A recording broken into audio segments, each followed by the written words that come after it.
Perdagangan internasional adalah perdagangan yang dilakukan oleh penduduk suatu negara dengan penduduk lain atas dasar kesepakatan bersama.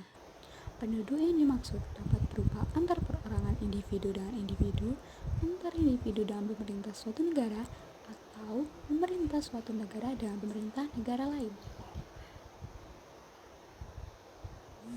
Kebijakan perdagangan internasional adalah kebijakan yang dilakukan suatu negara yang berupa tindakan ataupun peraturan yang mempengaruhi secara langsung maupun tidak langsung terhadap sebuah struktur, komposisi, dan arah perdagangan internasional ke negara tersebut. Contohnya, ada banyak faktor yang mempengaruhi hasil produksi tiap negara, di antaranya tingkat penguasaan dari ilmu pendidikan dan teknologi. Dengan adanya perdagangan internasional, tiap negara mampu memenuhi kebutuhan produksinya sendiri. 5 tujuan yang memiliki dampak pada siklus ekonomi sosial politik adalah memperoleh keuntungan dari adanya spesialisasi, mendatangkan manfaat seperti menaikkan devisa negara, memperluas pasar dan menambah keuntungan, transfer teknologi modern, dan untuk S, memperoleh barang yang tidak dapat diproduksi sendiri. Indonesia memiliki penurunan dalam perkembangan ekspor dan impor pada tahun 2020. Nilai impor golongan bahan baku sendiri mengalami penurunan dibandingkan dengan periode yang sama tahun sebelumnya, masing-masing 4,80% dan 10,64%. Sebaliknya, nilai impor golongan bahan barang konsumsi meningkat hingga 5,28%.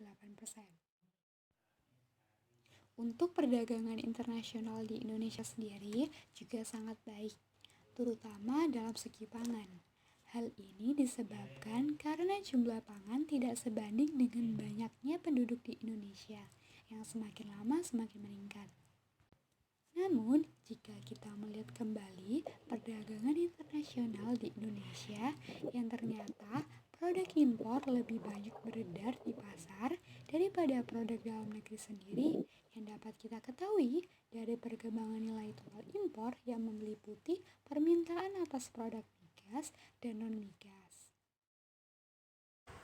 Terdapat 7 alur transaksi yang digunakan oleh Amazon. Yang pertama, memilih produk dan menambahkannya ke dalam keranjang belanja. Yang kedua, klik keranjang. Yang ketiga, klik proses to check out. Yang keempat, pilih alamat pengiriman. Yang kelima, pilih metode pembayaran. Yang keenam, klik place your order. Yang ketujuh, periksa akun surat. Ketahanan perekonomian dunia kini sedang diuji dengan merebaknya penyebaran COVID-19. Indonesia sebagai salah satu anggota komunitas perdagangan dunia juga tidak luput dari imbas pandemi virus yang satu ini.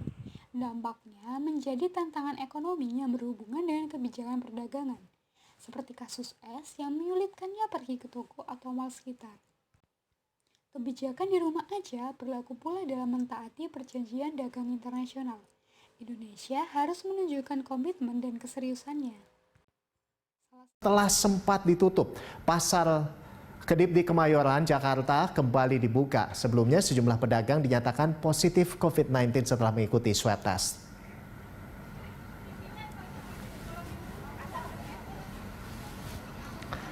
Meski kembali dibuka, namun aktivitas pasar belum sepenuhnya normal lantaran sepinya pembeli. Sejumlah pedagang mendesak agar aturan ganjil genap di pasar tidak diberlakukan lantaran jumlah pedagang di pasar tidak banyak dan tidak memiliki nomor kios atau lapak. Namun demikian, pengelola pasar dan pedagang tetap menerapkan protokol kesehatan seperti menjaga jarak dan menggunakan masker selama berada di dalam pasar.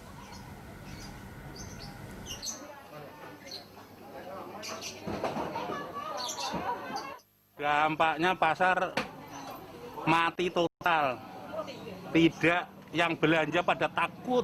Nah, ini ya selama habis tes COVID itu sampai sekarang. Kalau isu dibesar-besarkan, ya kita susah nyari duit. Kalau diatur ganjil genap gimana ini? Orang tokonya aja cuma pada gelar kayak gini. Investor pedagangnya juga cuma sedikit, sekitar 70 orang. Ya kalau yang ini juga ada yang takut, ada yang enggak gitu Mas. Macam-macam sih ya. Yang penting kita pakai masker gitu. Iya.